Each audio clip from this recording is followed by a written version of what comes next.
The U.S. Air Force is reconsidering its approach to the next-generation air dominance fighter program, aiming to bring down the cost of the future aircraft while maintaining air superiority. The cost-cutting could involve changes to the fighter's range, payload and engine configuration. In an effort to revolutionize high-altitude operations, the Indian Army has tested several domestically built drones capable of flying at altitudes exceeding 15,000 feet. More than 20 local drone manufacturers reportedly participated in the test, showcasing cutting-edge solutions. China's next-generation carrier-based fighter jet has begun trial operations. The J-35, with its stealth features and advanced air-sea combat capabilities, would complement the J-15, creating a more formidable shield for carrier strike groups.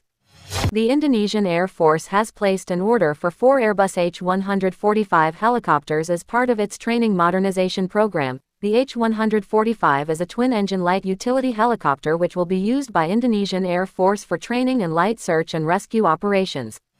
Saab has delivered 5 next-generation weapon locating Taipan radars to the British Army. The Taipan radar offers rapid deployment, high operational mobility and precise counter-battery operations, which helps in locating an increased number of targets at greater range with reduced electronic warfare signatures.